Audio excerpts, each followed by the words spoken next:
Good afternoon and welcome to the Midday News on 3FM 92.7. My name is Beatrice Adu. The news is also live on Kasmi 107.1 FM and across the world at 3news.com. Coming up in the next 30 minutes. Supreme Court for the second time adjourns hearing of injunction application seeking to halt ongoing processes for removal of Chief Justice. Also coming up, operations at Western Regional Office of National Service Secretariat grinds to a halt as alleged NDC youth lock out the regional director, Daniel Dawusu.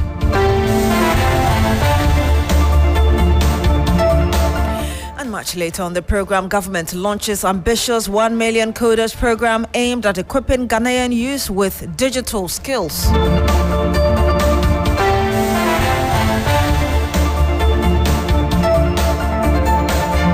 Thank you very much for joining us today. Now, the Attorney General, Dr. Dominic Ayine, says no law permits the prohibition of the President from performing a constitutional duty.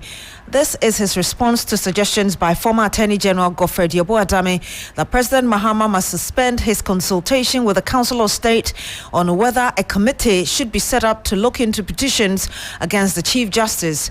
3 petitions are currently with the President and the Council of State, all seeking the removal of the Chief Justice. Lord Edwasare is our man following this. He joins us live on the line. Lord will be joining us very shortly.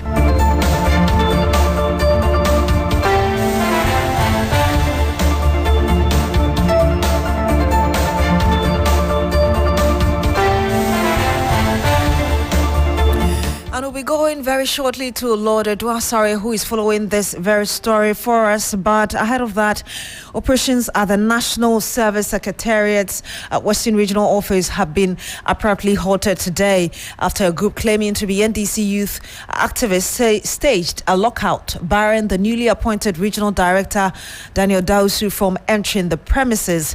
The protesters are demanding that the government replaces Mr. Dawusu with a candidate from their own pre-submitted list. Police have since intervened and secured the area. Irama Smith is in the Western region. She joins us live on the line. Irama, just first of all, talk to us about the situation now. Right. So I'm currently at the premises of the National Service Secretariat here, the regional office in Sekondi, and the main door has been locked. When you come here, you see that overnight, when they are closing, they usually lock up with a padlock. But now there's an addition. There's a chain, a metallic chain, and then 2 big padlocks. Apart from that, red bands also tied up. And also there's police presence here. In fact, we are not allowed to go too close to the gate. There's a demarcation where you can reach. I've been moving around. I've seen some service personnel who have traveled from far and near to come and register. Some coming from Anomabo to Sekondi, some also coming from as far as Asankagwa, and they are stranded here. Some with their babies. I've seen a pregnant woman here who you can see that she's really struggling because she traveled from Dawn over here to come and register, but she's out. I've also seen workers here, some of the national service personnel, the workers who work at the place here also loitering around because they are unable to enter their premises. And then I've seen some of the NDC youth activists also hanging around. They have the key, obviously, so they are also hanging around. I'm sure they are waiting to see whatever will happen. So basically, work has not resumed yet. But are you able to tell us, beyond what you said, what is really accounting for this action? So we understand that the youth, in fact, off record, they are telling us that when NDC took over, they were asked to take over the offices. So they sent a list of prospective directors to their leadership, expecting that at least one of them will be given the position, only for them to realize that the position has been given to some other person who is coming outside from the region. That is Daniel Dawusu. We understand that he was in Upper East before he was transferred here. But I've been speaking to him too, and he tells us that he's a public servant. He has worked with the National Service Secretariat for the past 26 years, initially starting from the head office in Accra, moving to the Central Region as the acting director, moving to the Upper West Region, and then Upper East before he was transferred here. So he just sees it as a transfer and not an appointment. But the youth activists here too are not ready to listen to that. They want their own to head the secretariat. Hey, Ram, I want you to hold on as we listen to this man you spoke to that you talk about, and then we'll come back to wrap up the conversation. Oh, Monday, when they left, I continued to work. Monday, they came again and tried to forcibly take us off the office. So the regional coordinating director called us, tried to resolve the issues. So yesterday I came to work, peacefully to work. And this morning when I came to work, they've locked the place. And this is the period we are doing teacher training registration. And we don't know what is happening. I'm a public servant. I've worked for 26 years, over 26 years in the national service. I've risen through the ranks to this level. So I don't see why today somebody should come and say that I should. I don't know if they want to curtail my public service life. I'm confused. Director General is trying very hard to resolve this issue. And the minister too is trying very hard to resolve the issue. We have a scheme of service that we rise through the ranks. So I'm surprised by this, and they are making precedents. I don't know what is happening. I've been threatened by the deputy national regional organizer, that who doubles as the youth YEA coordinator. He said he cannot guarantee my security. Should I work here? He said it before the police. So as I'm working, I'm like a working corpse. If something should happen to me right now, he should be held responsible. I think he's called Hakim. We're supposed to start preparing for the pre-service on-campus orientation. We are supposed to start going to visiting our user agencies for them to request for service persons. A lot of work we are supposed to do. The management led by Felix Defi, the Director General, intend to embark on massive agriculture projects in line with the government Feed Ghana project. So today we are supposed to even visit after doing some works and signing some documents, we are supposed to visit our poultry farm at Onyamadrin. Yes, there are a lot of things. They say we should go and acquire some rice farm, and we are supposed to go and meet the chiefs there. Rama, before you go, tell us, we understand that the police have already come there, situation is under control, but can you paint a picture for us of how the current situation is looking like? Right, so as earlier indicated, the police are here.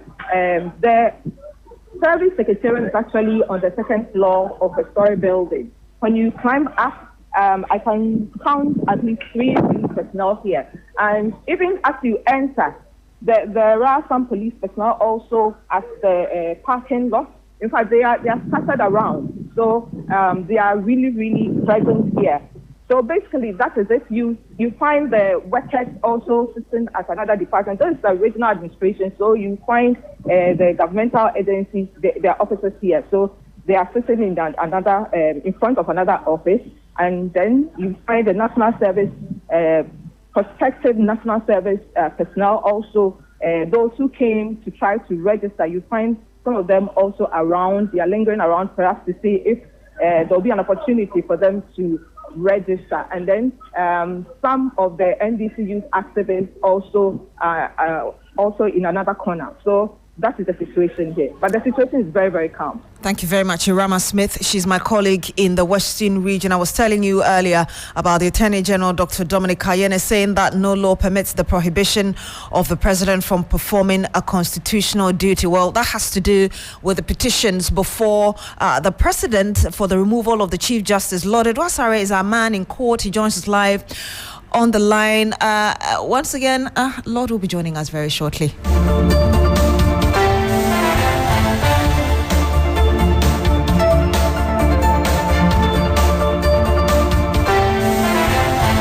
Some 9 minutes past the hour of 12, actually 10 minutes past 12 p.m. as we try to reconnect to Lord Edwasare from court. Let's bring you this. And the Education Minister, Haruna Idrisu, has directed the Steering Committee on Curriculum Review for Education to ensure that it brings to rest the controversy surrounding who is the founder or founders of Ghana. Listen to exactly what he said.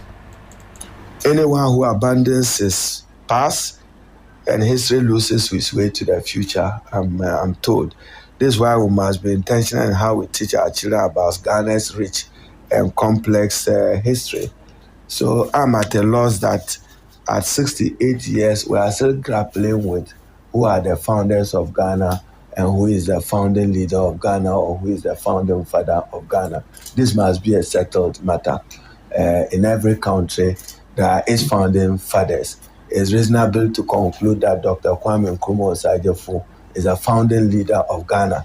But if at this age, you still want children to be asking fathers and mothers question, who is the founder of Ghana, who are the founders of Ghana, then there is a problem. At 68 years, you shouldn't be asking who birthed you as a country. So I'm sure many of you growing up, including those who are even instigating this debate, were themselves students of history. I'm sure whether you have read Professor Bois or Professor Albert Adubuahin or Professor Baku or Professor Kokoyo Doti or Professor Robert Adufin and others and other anthropological writers. So your review of curricula must end this matter so that children are not growing up. And those of you who are academics, we are not. I'm the politician this afternoon. I'm not sure any of you has a better literature that can go and substitute when you say self-government now and self-government in the possible future. If any of you has a better literature or narrative which is historical, you are free to share it with us. So, Education Minister Haruna Idrisu, now the government through the Ministry of Communications, Digital Technology and Innovation, is today launching the ambitious 1 Million Coders program. The initiative aims to equip 1 million Ghanaians, particularly students, professionals and individuals with a keen interest in technology with in-demand digital competencies. It is designed to open doors to meaningful employment, entrepreneurship and innovation by providing participants with structured learning pathway in high impact areas. Listen to a bit of what transpired. Today marks a defining moment in our national journey. We're not merely launching a program, but we're laying a foundation for a new economy. We're declaring with boldness and purpose that Ghana is ready to lead in the digital age. We're saying to our youth, to our communities, to the continent, and to the world that the future is here and will be part of shaping it. The 1 Million Coders program is not just a fulfilled campaign promise. It is a strategic pillar of our Reset Ghana agenda, designed to empower Ghanaians with digital skills critical for 21st century life and work. It is an intentional move towards building a knowledge-based, innovation-driven economy, one where our greatest resource, our people, are equipped to create solutions, generate jobs, and be able to compete globally. At the heart of this initiative is our belief in Ghanaian youth. We believe in your creativity, your resilience, and your boundless potential. This program is an investment in our youth, an investment in their future as coders, as analysts, as entrepreneurs, and as tech pioneers. When I asked for your mandate to serve once more as president, I made a promise that our national recovery will be people-centered, innovation-led, and future-focused. And that recovery begins by breaking down the barriers that hold us back, social, economic, and digital. Today, we begin breaking down those barriers. Over the next 4 years, the 1 Million Coders program will train 1 million Ghanaians in essential digital skills, from coding and cybersecurity to data analytics and networking. These are not just technical abilities, they are economic passports, pathways to decent jobs, entrepreneurship, and long-term social economic inclusion. And you heard there President John Mahama speaking at the launch of the 1 Million Coders program. Now, the Ghana Union of Traders Associations, GUTA, has criticized the Public Utilities Regulatory Commission over recent utility tariff hikes. The PRC, which recently announced a 14.75 increases in electricity and a 4.02% rise in water charges effective May 3, 2025, has already justified it. The commission, in citing economic and operational indicators, including exchange rate differentials and inflation projection, as the basis for the tariff hikes. But GUTA, in a statement, questioned PRC's justification. Let's speak to Joseph Paddy. He speaks for GUTA. Good afternoon to you, sir. Thank you for joining us. Good afternoon, Beatrice. Good afternoon to your viewers and your listeners. You said in a statement that the justification, as it were, from GUTA, you call it unconvincing and tone deaf. How do you mean by this? Yeah, exactly so. Because as part of the justification, they said one of the reasons was the production loss. And then when we talk of production loss, what are we talking about? You know, you go around the country and you see that pipe leakages are all over the place. You complain and nobody adheres to that. You go to places and people are doing over wiring, under wiring, and then we're losing to that. And we want the public to pay for your production loss. We say it's not justified. And these are some of the reasons why. And recent time we heard about this issue about ECG, where the procurement they flout the procurement laws and rules and bought some goods and they couldn't clear them, and they have to go into demurrage, and then some containers were lost, about 1,300 or 1,500 containers. So these are all the causes of why there are these increases. So if we are able to check all these production losses and then these steps in the system, we believe that we don't need to go. In recent time, when TUC was asking for increase in wages and salary, they gave them 10%. And then you are increasing utility to 14%, which means on the word go, they've lost. You have given us 10%, and you are even taking the 10%, and you are adding another 4% to it when it comes to electricity. So, Beatrice, at the time we find ourselves, it's not that convincing to even bring any increment at this moment. But, Mr. Paddy, you also do understand that the regulation permits the PRC to ensure that there is a tariff adjustment as the time goes by. Agreed, perfectly. But as much as they have the authority, PRC has the authority and to regulate the activities of these utilities, we are also asking, what is PRC doing to make sure that these challenges we find ourselves in the system, the production loss that we find ourselves, what are they doing about it? When people are bypassing meters and are not paying the right tariffs, what are we doing about it? These are some of the areas we should be looking at. I believe that if we're able to hold these areas, we don't need any increment. The PRC don't need increment. When we're able to hold all these leakages in the system, there's so much leakages when it comes to ECG. Admitted that the PRC has to do its work, and it has to do its work, as you're saying. But you don't think that these leakages you talk about should be approached in a collective way? The police has to do its job, ensure that people are punished when they are reported. Individuals also have to know that they are doing the wrong thing, and then people who know those who are doing the wrong thing also must report. You don't think that it takes all of us to ensure the system works? It takes a collective responsibility, but it must start with the regulator. You are regulating. You don't always regulate only on tariffs. You don't regulate on charges. You must look to it that as much as you are asking us to pay more, what are you also doing? There must be a check and balances. So you don't push all the responsibility on the end user. What the PIC is supposed to do is also to check the production line, those who are in the system, where you have to look at ECG's operations, where you have to look at glucose operations. These are the areas you have to even check. Like if they are doing cost of production and there's so much production loss and you want to pass on to the consumer, a bit I think is worrying.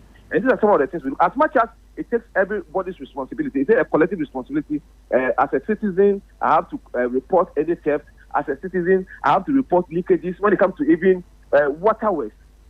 You know, there's so much leakage. You see a pipe that is best, you report to them, and for weeks, for days, for months, they've not come to work on it. And who is paying for that loss? Who is paying for that cost? These are some of these things we are complaining about, Beatrice. Mr. Paddy, thank you so much for speaking to us. grateful. Joseph Paddy, that he speaks for Guta. Now, damages caused to properties during the violent clashes between students of the Sokode Senior High Technical School and youth of Sokode Bogame in the whole municipality have been is estimated to amount to some 175,000 cedis. That's coming from excerpts of a committee report. The 42-page report, which has since been submitted to the Volta Regional Minister for Action, has also made several other revelations and recommendations. Faisal Abdul Idriso is our correspondent in the Volta region. He joins us live on the line. Faisal, just tell us more about the findings made by the committee in its report. Well, so on that 23rd February 2025, the riot involving the students and the youth, the committee is saying was actually fueled by a misunderstanding between two students over a mobile phone. The committee is telling us that the students, while on campus, have formed gangs that have links with the committee folks. And so when they had the misunderstanding, one of them had to rely on some of the gangs in town to join him fight the other. And that is how things escalated.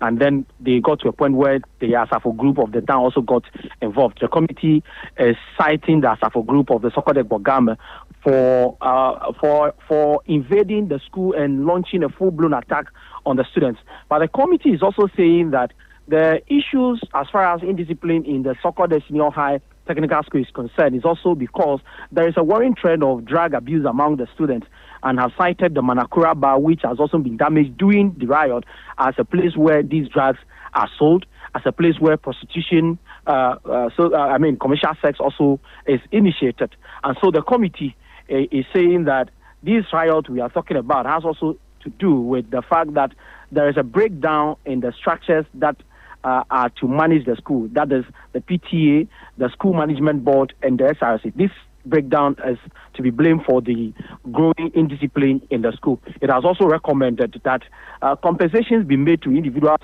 whose properties have been damaged. But in the case of the Manakura bar, the committee is saying that the owner of the bar has not been able to prove that they are operating legally. And so if any compensation is to be made to them, then of course they would have to prove that they are operating legally before any form of a compensation be made to them. The committee wants individuals, groups that were associated with the riot on the February 23rd, sanctioned and dealt with according to the law. Let's listen to the chairman of the committee, Mr. Bwedi.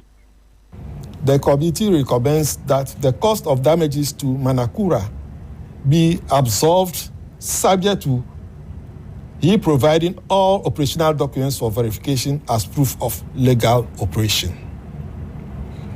The water supply challenge of the school needs to be resolved. The Volta Regional Minister should collaborate with the national security to drill boreholes for the school. There is the need to provide psychological counseling to students who were traumatized. School authorities, together with all stakeholders, must join hands to improve and maintain discipline among students in the school. Stakeholders of the school, especially parents, guardians, and school authorities, should enforce the policy guidelines on the non-use of mobile phones by students. The fence wall behind the boys' and girls' dormitories should be raised higher or barbed wires mounted on it. This one, I think the PTA have done some work on it with them. The misunderstanding between some executives of the school parent-teacher association should be resolved, specifically the chairman and the secretary who acted ultra-vires by usurping the powers of the treasurer in collecting PTA booster levies and keeping same. Consequently, PTA have been tasked by the committee to lodge all collections in the PTA accounts and reconciliation done between the parties Now, a former senior United Nations advisor and Deputy Minister for Foreign Affairs, Emmanuel Bombande, has raised red flags over political interference in the fight against drug trafficking. The call follows comes in the wake of what has become known as suspicious flight saga linked to Member of Parliament for Asin South, Reverend Intim Fojo. Wading into the controversy, former United Nations senior advisor on mediation, Emmanuel Bombande, said that the Member of Parliament politicized his oversight responsibilities, and he spoke to me earlier on Agenda on TV3 last night. Member of Parliament you referred to, regardless of any response that came from anywhere, he insisted. It's like, I'm not hearing anybody. You can say whatever you want to say, I'm not hearing anybody. Then he flips it around. It is your business to tell me whether or not. People think when a plane is flying, it is just the plane flying. Any communication amongst the plane and the airport is going to, others are listening. Communication between pilots, people are listening. You cannot just fly in a country and engage in mischievous activities and get away with it as it was described. He did not even have any little expertise to even comment on the issue. And he made it so bad as a political issue. And that is, for me, totally unacceptable. And you heard the former senior United Nations officer and former Deputy Foreign Affairs Minister Emmanuel Bombande. For his part, former Executive Secretary of Narcotics Control Commission Akwesi Sapon called for a long-term approach to the anti-drug trafficking issue in Ghana. My view is that we need to reevaluate the metrics we use for gauging anti-crime success. It is not so much about how many arrests we make, or the quantity of drugs. We also need to move our emphasis to long-term strategies rather than short-term solutions. We busted this here.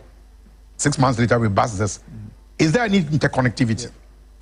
Are the drugs that are being busted, are they connected to arms trade? I believe this information, if it gets to the presidency, you know, the National Security Advisor, National Security Coordinator, Minister for Interior, need to put together a team, bipartisan team, you know, just like we're talking, people who are well respected in the NPP and NDC, to re-evaluate these things, our approach, and look for long-term solutions.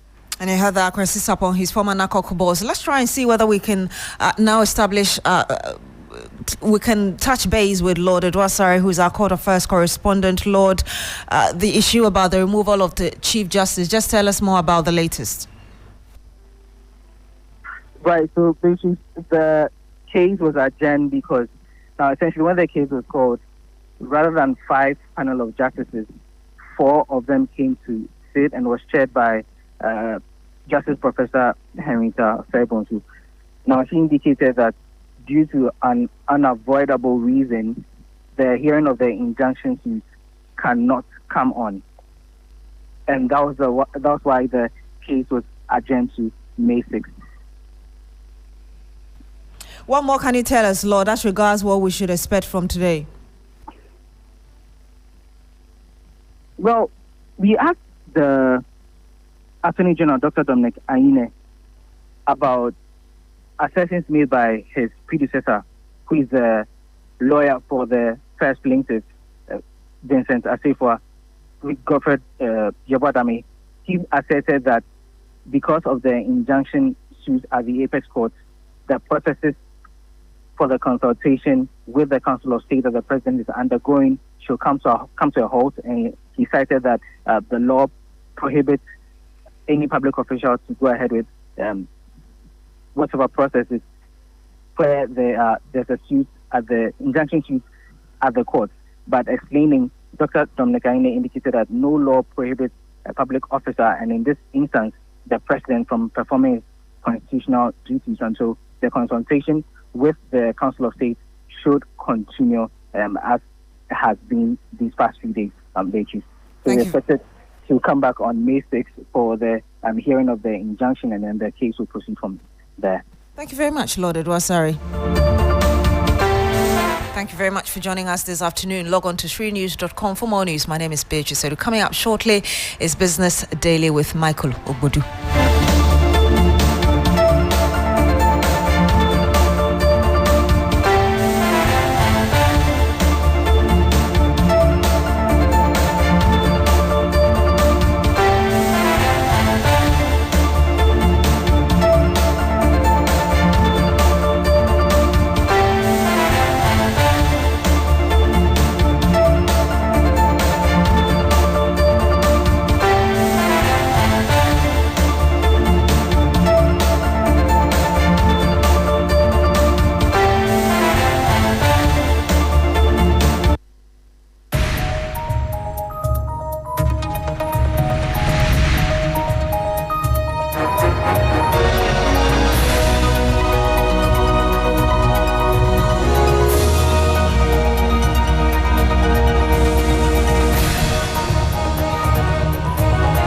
Hello there, good afternoon and welcome to Business Daily here on 3FM 92.7. Coming up, Ghana Union of Traders Association GUTA welcomes IMF bailout agreement, anticipating market stability.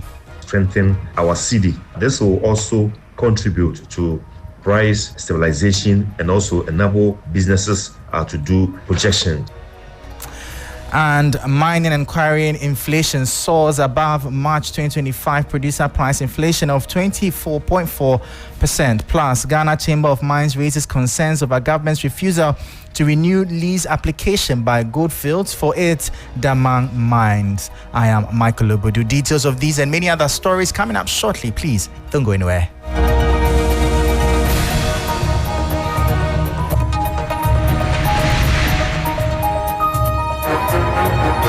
Thank you so much for your time. Straight into our top story. And the Ghana Union of Traders Associations, GUTA, has expressed its positive reaction to the news of the International Monetary Fund, IMF, staff-level agreement for the fourth tranche of Ghana's bailout program. The association believes this development could significantly contribute to stabilizing the country's markets. Speaking to 3 Business, the Director of Communications for GUTA, Joseph Paddy, highlighted the potential benefits of the expected $370 million disbursement. He noted that these funds are anticipated to play a crucial role in stabilizing the Ghana cedi and providing a much-needed boost to the national economy. On the issue of the IMF bailout, I think it's a welcome news that they have secured a staff-level agreement with the IMF for the release of $370 million. I think it will support the economy and also continue to strengthen our cedi. This will also contribute to price stabilization and also enable businesses to do projection. So I think it's a welcome news, and the business community is happy for that. That was the Director of Communications for the Ghana Union of Traders Associations, GUTA, Joseph Paddy, speaking there. President of the Ghana Association of Banks, John Ewa, has emphasized the importance of financial literacy for individuals and businesses, enabling them to navigate economic issues effectively. Speaking at the 3rd edition of the National Financial Awareness and Literacy Conference themed Building Wealth, Changing Lives, Strengthening Communities Through Personal and Financial Education, he urged policymakers to communicate national economic policies in clear, simple language to ensure public understanding. It's extremely important that as individuals, as businesses, we understand what is going on around us, the economic issues around us. So when the minister announced the days to speak about the budget, we should all be interested in, because as careful as you can be as an individual and plan your life, because you exist in an economy, what happens in the economy can potentially affect you. Financial literacy starts with all of us, that we understand what we are going into, and understanding is not just about the product, it's what setting is this product being marketed, and what kind of risk appetite do I have, what product at all is this, and what are my investment objectives. You need to ask yourself these little questions before you go into any kind of investment arrangement. And that was John Ewa. He is the CEO of the Ghana Association of Banks. Now, the Chamber of Oil Marketing Companies, COMAC, says consumers can anticipate a marginal decrease in petroleum product prices at the pump starting today, April 16, 2025, according to its pricing outlook report. The report projects a 1.5% reduction in the price of petrol, bringing the price per litre to approximately 14 cedis, 88 pesos, averagely on the market. Diesel is also expected to see a 0.3% decrease, selling at around 15 cedis, 50 pesos per litre. Similarly, the price of LPG is projected to fall by 0.3%, with a kilogram anticipated to cost 17 cedis, 45 pesos. Now, the latest inflation figures for March 2025 reveal a stark contrast across different sectors of the Ghanaian economy. Data released by the Ghana Statistical Service indicates that the mining and quarrying sector experienced a significant inflation rate of 35.4%, substantially higher than the March producer price inflation of 24.4%. This report has the details. The mining and quarry recorded producer price inflation of 35.4%, above the national average of 24.4%. This surge in inflation within the mining and quarry industry raises concern about potential impacts on related sectors, including construction and manufacturing, which rely heavily on raw materials extracted through these activities. Analysts suggest that factors such as rising global commodity prices, increased operational costs, and potential exchange rate fluctuations could be contributing to this elevated inflation rate. In stark contrast, the information and communication sector demonstrated remarkable price stability, recording the lowest inflation rate at just 4.1%. Accommodation and food service activities recorded producer inflation rate of 22.6%. This low rate suggests that the sector has been relatively insulated from the inflationary pressures affecting other parts of the economy. The increasing competition within the telecommunications and digital service space, coupled with technological advancements potentially driving down costs, could be contributing factors to this low inflation. And that was a 3 Business News Desk report. Now, Chairman of the Parliamentary Select Committee on Lands and Natural Resources, Alhaji Collins Dada, has called on Newmont Ahafo Mine to prioritize the development of communities impacted by the new mine. During a committee visit to the Newmont Ahafo mines, he emphasized the need for economic development in these areas, warning that they should not suffer the same fate as Takwa and Obuasi. Newmont Ghana has begun operations at its new mine Ahafo North, adding to its sites in the country. The committee members have very high expectations of this mine, and that high expectation is that some of the members have traveled to Johannesburg. They know how Johannesburg looks like. Some of them have had the benefit of visiting Denver, which is a mining city. They have seen how Denver looks like. They have seen how Johannesburg looks like. The expectation of this committee is that before you are 20 years into your life, let's see a drastic change of the face of the communities in this area. We don't want Ahafo North to look like Obuasi. We don't want Ahafo North to be treated like Takwa.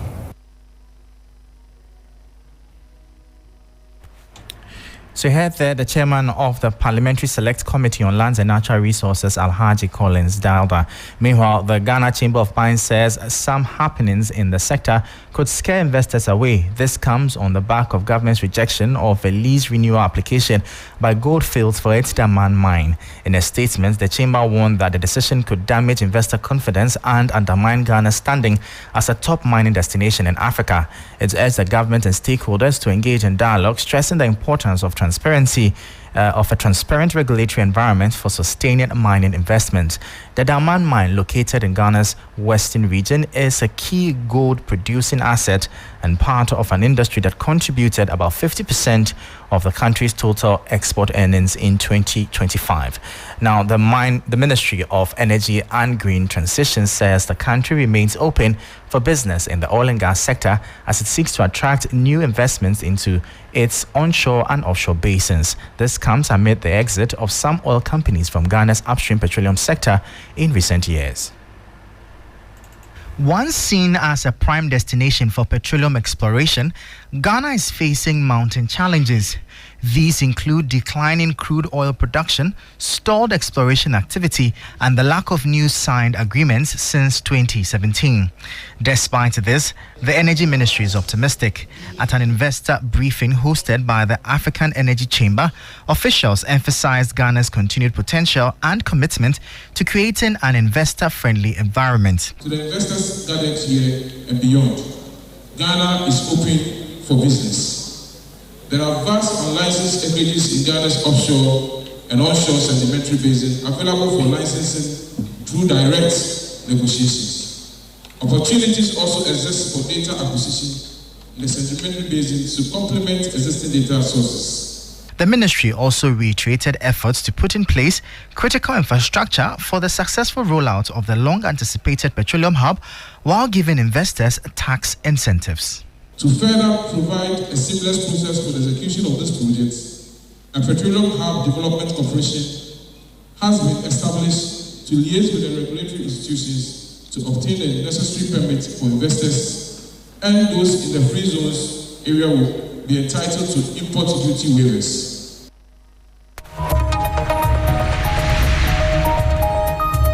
So you heard there Richard Jan Mensah. He is the Deputy Minister of Energy and Green Transition, bringing an end to Business Daily here on 3FM 92.7.